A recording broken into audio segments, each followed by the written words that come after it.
Hello friends, the reading Windows में आपका स्वागत है। आज की ऑडियो को सिर्फ सुनिएगा मत, उसको फ़ील करना, क्योंकि जो बात आज आप सुनने वाले हैं, वह आपकी ओवरथिंकिंग, एंग्ज़ायटी और इनर नॉइज़ को देखने का नज़रिया हमेशा के लिए बदल सकती है। क्या आपके साथ भी ऐसा होता है कि दिमाग कभी शांत नहीं रहता? एक थॉट खत्म नहीं होता कि दूसरा शुरू हो जाता है। पास्ट की बातें, फ्यूचर का डर, सेल्फ डाउट और नेगेटिव सेल्फ टॉक, और धीरे धीरे आपको लगने लगता है कि आपकी रियलिटी भी यही है जो आपके थॉट्स हैं। यह किताब हमें पहली ही बात में तोड़ देती है और ये कहती है कि you are not your thoughts. आप जो आवाज़ सुन रहे हैं, आप वो नहीं हैं। जो आपके सिर में चल रही बातें हैं, वो भी आप नहीं हैं, बल्कि आप वो अवेयरनेस हैं जो उस आवाज़ को सुन रहे हैं। और जिस दिन आपने यह फ़र्क समझ लिया, उसी दिन आपकी इनर सफ़रिंग कम होना शुरू हो जाएगी। किताब शुरू होती है उसी लाइन से जो कहती है कि आप अपने थॉट्स नहीं हैं। हम बचपन से यही सीखते हैं कि जो भी हमारे दिमाग में चलता है, वही हम हैं। अगर हमारा दिमाग कहता है कि तुम कमज़ोर हो, तो हम मान लेते हैं कि हम कमज़ोर हैं। अगर आपका दिमाग कहता है कि तुम फेल हो जाओगे, तो हम डर में जीने लगते हैं। लेकिन यह किताब हमें एक बिल्कुल अलग पर्सपेक्टिव देती है कि थॉट्स सिर्फ हमारी मेंटल एक्टिविटी है, कोई रियलिटी नहीं है। अब इसे एक कहानी के थ्रू समझने की कोशिश करते हैं। एक व्यक्ति था जो बाहर से बहुत नॉर्मल दिखता था, लेकिन अंदर से उसका माइंड नॉन स्टॉप चलता रहता था। सुबह उठते ही पास्ट की गलतियां रिप्ले होती रहती थी, फ्यूचर की चिंता शुरू हो जाती थी। लोगों के ओपिनियन, कंपैरिजन, रिग्रेट, फियर, सब कुछ उसके माइंड में घूमता रहता था। धीरे धीरे उसने इन थॉट्स को अपनी आइडेंटिटी बना लिया और मान लिया कि मैं ऐसा ही हूँ।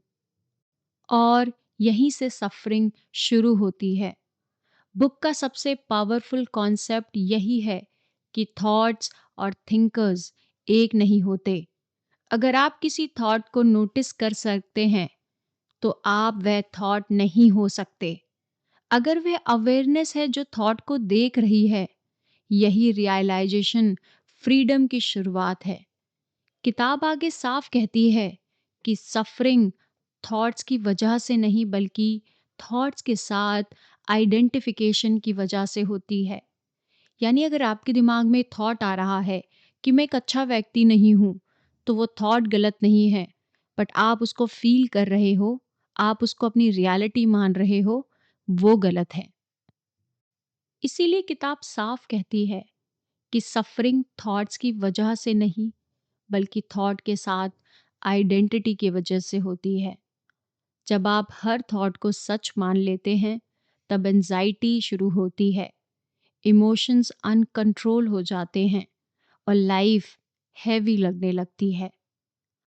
अब सवाल यह है कि इसे इम्प्लीमेंट करके कैसे ठीक किया जाए।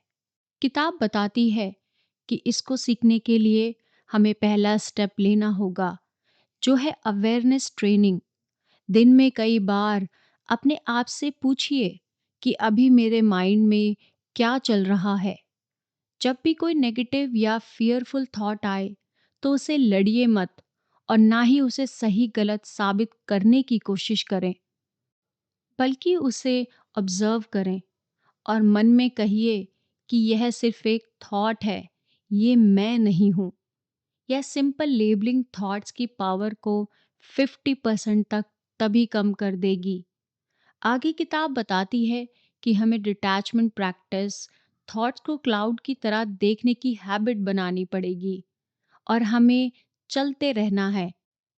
अगर हम उसे पकड़ते रहेंगे, तो हम कभी भी फ्यूचर को अच्छा नहीं बना पाएंगे, क्योंकि पीस हमेशा प्रेजेंट में होती है। इसलिए बुक प्रेजेंट अवेयरनेस पर बहुत जोर देती है। इसको इम्प्लीमेंट करने के लिए कि जब भी माइंड ज़्यादा नॉइज़ी हो जाए, तो पहले अपने सेंस पर ध्यान दीजिए। अपनी सांस को फील कीजिए, पैरों का ज़मीन पर प्रेशर फील करिए और अपने आसपास की आवाज़ों को सुनिए। इससे माइंड प्रेजेंट में वापस आ जाता है। आगे किताब बताती है कि थॉट्स आपके कंट्रोल में नहीं आते, लेकिन अटेंशन आपके कंट्रोल में होती है।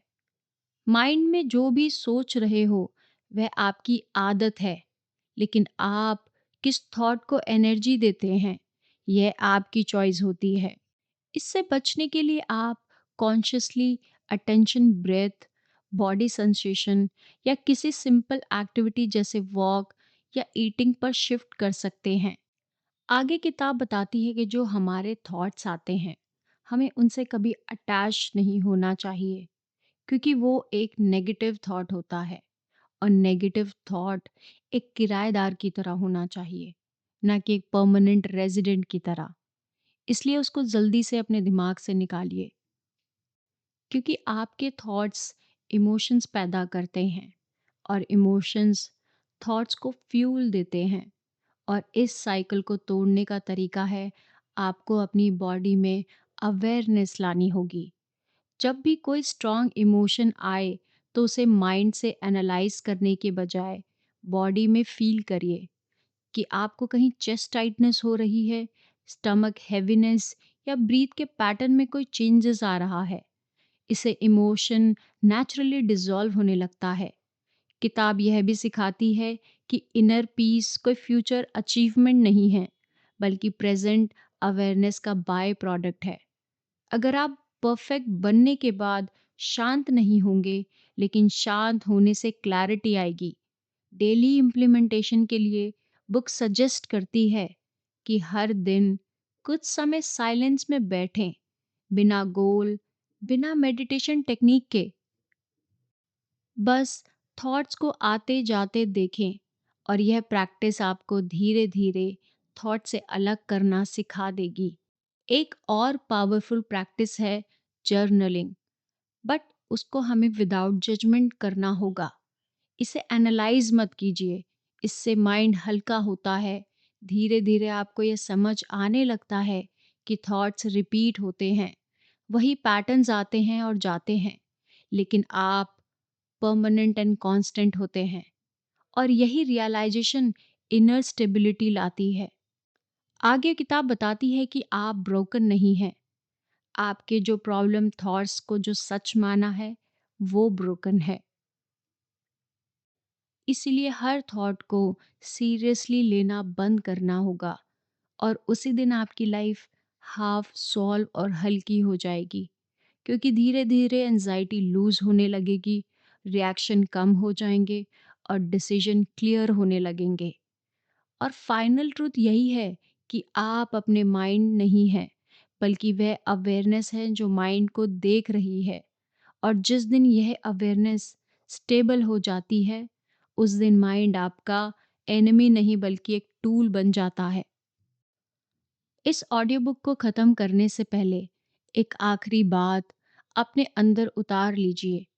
आपके दिमाग में आने वाला हर थॉट सच नहीं होता, हर थॉट आपको डिफाइन नहीं करता और हर थॉट को फॉलो करना ज़रूरी नहीं है। थॉट्स आते जाते रहते हैं, जैसे आसमान में बादल, लेकिन आसमान कभी नहीं बदलता, वही आप हैं। अवेयरनेस जिस दिन आपके थॉट से थोड़ी दूरी बनानी सीख ली, उसी दिन एंजाइटी का ग्रिप ढीला पड़ने लगता है, क्लैरिटी बढ़ती है और इनर पीस आने लगती है। आपको खुद को फिक्स करने की भी ज़रूरत नहीं है, क्योंकि आप टूटे हुए नहीं हैं। आपको सिर्फ याद रखने की ज़रूरत है कि आप अपने थॉट्स नहीं हैं, बल्कि वो कॉन्शियस हैं जो उन्हें देख रही है। अगर ये ऑडियो आपको थोड़ी सी भी अच्छी लगी तो इसे लाइक करें, चैनल को सब्सक्राइब करें और इसे शेयर करें। इसलिए एट द एंड मैं यही कहूँगी कि remember, the moment you stop believing every thought, you start living your life, not your mind. Thank you everyone.